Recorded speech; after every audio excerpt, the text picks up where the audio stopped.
అల్ బిదాయా one నిహాయా ఇబ్నే Kathir Tariq అల్ తబ్రి హిలియత్ ఔలియా గ్రంథంలో తెలియజేయబడినటువంటి విషయం, Abdullah bin Zubair రదియల్లాహు అన్హు వారికి మదీనాలో ఒక పొలం ఉండేది.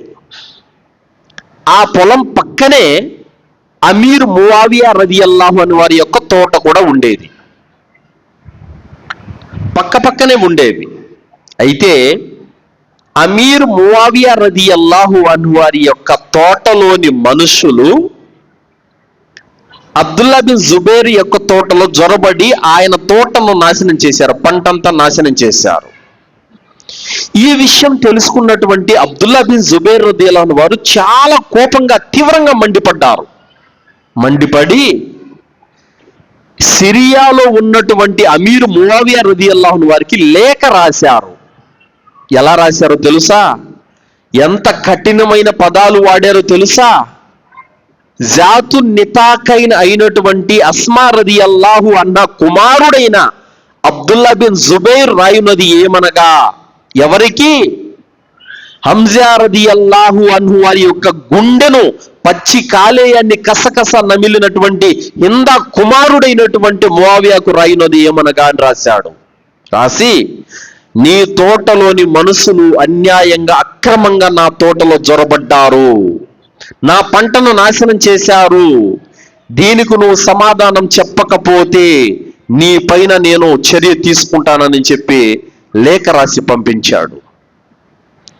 వాస్తవానికి ఈయన సహాబీనే, ఆయన కూడా సహాబీనే, ఇద్దరు ముస్లింలే, ఇద్దరు విశ్వాసులే.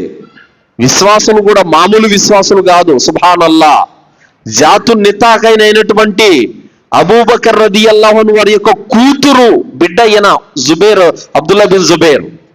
అమీర్ మువావియా ఎవరు?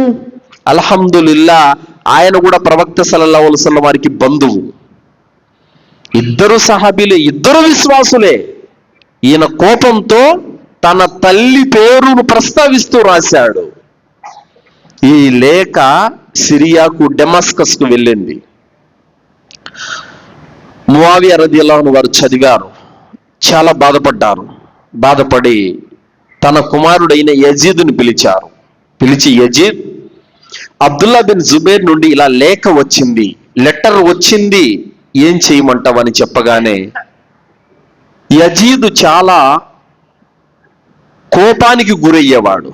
అతను ఏమన్నాడంటే, ఇక్కడ నుంచి మదీనాకు సైన్యాన్ని పంపండి, అబ్దుల్లా బిన్ జుబైర్ ఎక్కడ కనపడితే అక్కడ తల తీసుకురమ్మని చెప్పండి అన్నాడు. నీ మషూరా నాకు నచ్చలేదు, వెళ్ళిపోని చెప్పారు ఆయన.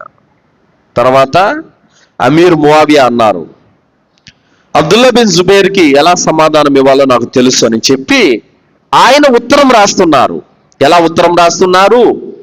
గౌరవనీయులైనటువంటి జాతు నితాకైన అయినటువంటి మొహమ్మద్ ప్రవక్త సల్లల్లాహు అలైహి వసల్లం వారి బంధువు అయినటువంటి అస్మా రదియల్లాహు అన్హా కుమారుడైన అబ్దుల్లా బిన్ జుబైర్ రదియల్లాహు అన్హు వారికి గౌరవించి రాయునది ఏమనగా, నీ ఉత్తరం నాకు అందింది, నీ తోట నష్టం పోయిందన్న విషయం నాకు తెలిసింది. అయితే నేను ఈ ఉత్తరం నీ వద్దకు చేరక ముందే నా పొలము, నా పొలంలో పనిచేసే మనుషులందరూ కూడా నీ కొరకే నేను అల్లాహ్ కోసం ఇచ్చేస్తున్నాను, దీనికి గాను నన్ను మన్నించండి అని చెప్పేసి ఆయన ఉత్తరం రాశారు. ఈ లేఖ మదీనాకు చేరింది. మదీనాకు చేరగానే ఆ ఉత్తరం చదివినటువంటి అబ్దుల్లా బిన్ జుబైర్ కళ్ళంట నీళ్లు కారిపోయి గడ్డమంతా తడిచిపోయింది. ఎందుకు? ఈయన కఠినమైనటువంటి పదాలతో రాశాడు లేఖ, ఆయన ప్రేమపూర్వకంగా రాశాడు లేఖ. ఆయన వెంటనే ఆ ఉత్తరాన్ని తీసుకొని డెమాస్కస్కు బయలుదేరాడు. డెమాస్కస్కు బయలుదేరి అమీర్ మువావియా రదియల్లాహు అన్హు వారిని కలుసుకున్నారు. కలుసుకొని ఆలింగనం చేసుకొని నుదుటిని ముద్దాడారు. అయ్యా, నువ్వు ఇంత గొప్ప మనసు ఉన్నవాడివి కాబట్టి అల్లాహ్ సుబ్హానహు వ తఆలా నీకు ఇంతటి ఔన్నత్యాన్ని, ఇంతటి స్థానాన్ని ప్రసాదించాడు అని చెప్పి అబ్దుల్లా బిన్ జుబైర్ రదియల్లాహు అన్హు వారు తాను చేసినటువంటి తప్పు తెలుసుకొని కౌగిలించుకొని ఏడ్చారు. సోదరులారా, చూసారా? నువ్వెంతానంటే ఎక్కడి వరకు వెళ్తుంది? అగ్గి రాజేసుకుంటుంది, ఫిత్న మొదలవుతుంది, మొత్తం నాశనం అయిపోతుంది. ఒక్క మెట్టు తగ్గితే అల్హమ్దులిల్లా అక్కడ ప్రశాంతమైనటువంటి వాతావరణాన్ని మనం చూడొచ్చు. అల్హమ్దులిల్లా. అందుకే ఈ వృత్తాంతాల ద్వారా మనము నేర్చుకోవాల్సినటువంటి గుణపాఠాలు ఏమిటంటే, ప్రవక్త ముహమ్మద్ సల్లల్లాహు అలైహి వసల్లం వారు ఏమన్నారు?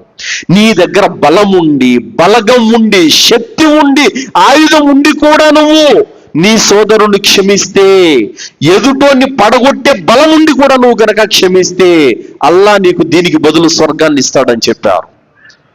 అబ్దుల్లా బిన్ జుబైరు మామూలు వ్యక్తి. అమీర్ ముఆవియా ఒక దేశానికే గవర్నర్. ఆయన తలుచుకుంటే అబ్దుల్లా బిన్ జుబైర్ని క్షణంలో తీసేయచ్చు. ఆయన పడగొట్టే, ఆయన చంపేటటువంటి బలగం ఉన్నప్పటికీ కూడా అల్హమ్దులిల్లా గౌరవించి మర్యాదగా ప్రేమగా ఆయన మసలుకున్నాడు. ఇది సోదర భావంతో మెదులుకోవలసినటువంటి అవసరం సోదరులారా.